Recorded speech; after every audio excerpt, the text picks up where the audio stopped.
ሰላም ጤና ይስጥልኝ ውድና የተከበራችሁ የጠበቃ ዩሱፍ የዩቲዩብ ቻናል ተከታታዮች ውክልናን በተመለከተ ጠቃሚ ሆነ የህግ ምክር ይዤላችሁ መጥቻለሁ። እስከ ፕሮግራሜ ፍጻሜ ድረስ አብራችሁኝ በመቆየት ተጠቃሚ እንድትሆኑ እጋብዛችኋለሁ።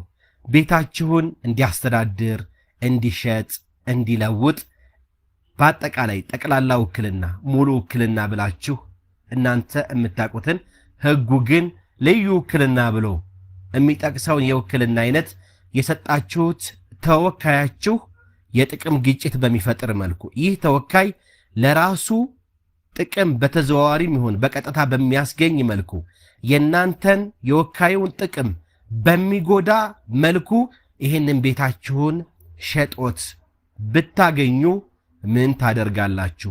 በምን ያህልስ ጊዜ ለፍርድ ቤት ክስ ማቅረብ አለባችሁ? በዚህ ጊዜ ገደብ ውስጥ ለፍርድ ቤት ክስ ካላቀረባችሁ ኪሳራ ውስጥ ትወድቃላችሁ። ዝርዝር የሆኑ ነገሮችን ምክሮችን ለናንተ ማቀርብላችሁ ነው የሚሆነው። ይሄ ጠቃሚ ሆነ የህግ ምክርና ትንታኔ እንዳያመልጣችሁ። እንግዲህ አንድ ተወካይ ከተወካዩ ላይ የውክልና ስልጣን ተሰጥቶት ይህንን ኃላፊነት ሲወስድ ዝም ብሎ ለወካዩ ሰው ውለታ እንደዋለለት አይደለም የሚቆጠረው። ተስማምቶ ይህን የውክልና ስልጣን እስከ ተቀበለ ድረስ ስምምነቱን እስከ ገለጸ ድረስ የሚጠበቅበት በህግ የተጣሉበት ግዴታዎች አሉ። እነዚህን ግዴታዎች ሳይወጣ ቢቀር በህግ ተከሶ ተጠያቂ ነው የሚሆነው። በወካዩ ላይ ለሚደርሱ ኪሳራዎችም ኃላፊነቱን ይወስዳል። እንግዲህ አንድ ተወካይ ውክልናውን በመጠቀም ለወካዩ በሚሰራቸው በማንኛውም እንቅስቃሴዎች ውስጥ ለወካዩ የተሻለ ጥቅም ሲል በቅንነት ሊሰራ ይገባዋል። ቅን ልቦና ሊኖረው ይገባል። ተወካዩ የራሱን ጉዳይ ሲሰራ ሊወስደው የሚችለውን ጥንቃቄና ጭንቀት ለወካዩም በሚሰራበት ጊዜ ማድረግ አለበት። የፍትሐ ብሔር ህጋችን አንቀጽ 2208 ንዑስ አንቀጽ 1 ላይ በግልጽ እንደተቀመጠው ተወካዩ ከወካዩ ጋር በሚያስተሳስረው ግንኙነት ውስጥ ጥብቅ የሆነ ቅን ልቦና ሊኖረው ይገባል። ክፋትን፣ ተንኮልን ሊያስወግድ ይገባል። ሌላው የተወካይ ግዴታ ተወካዩ ታማኝ የመሆን ግዴታ አለበት። ስለዚህ የወካዩን ጥቅም ሊጎዳ ወይም ሊቀንስ ከሚችል ተግባር ፈጽሞ መቆጠብና ታማኝነቱን በሚያከናውነው ሥራ ውስጥ ታማኝ የመሆን ከማጭበርበር ከማታለል መራቅ መቻል አለበት።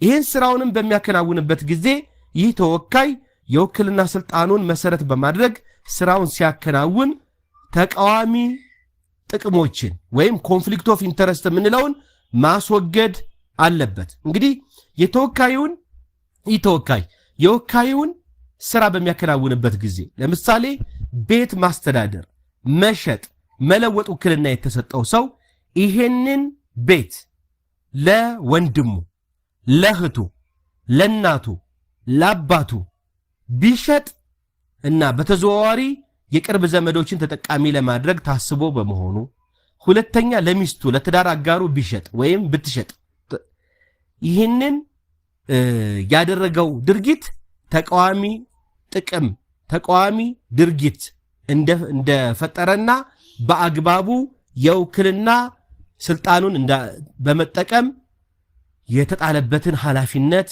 እንዳልተወጣ ስለሚያስቆጥር ባደረገው ድርጊት ይህን የሽያጭ ውል ሲዋል ኮንፍሊክት ኦፍ ኢንተረስት ወይም ተቃዋሚ ጥቅምን የማስወገድ ኃላፊነቱን ሳይወጣ ያደረገው በመሆኑ ወካዩ ይህ ውል ይሄ ሽያጭ ውል እንዲፈርስለት በዚህ ተወካይ ላይ እንደዚሁም ደግሞ ይህንን ቤት በገዙ ሰዎች ላይ ክስ ማቅረብ መብት አለው።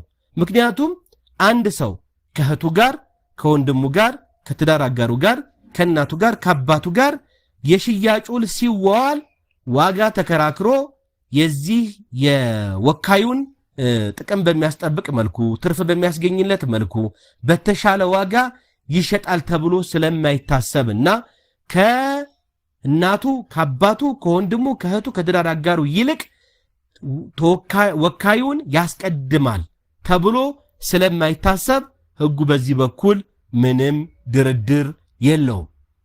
ኮንፍሊክት ኦፍ ኢንተረስት እንዳለ የጥቅም ግጭት እንዳለ ስለሚታሰብ አውቶማቲካሊ በፍርድ ቤት በክስ አቅርቦ ይህ ወካይ ይህንን ውል ማሰረዝ ይችላል።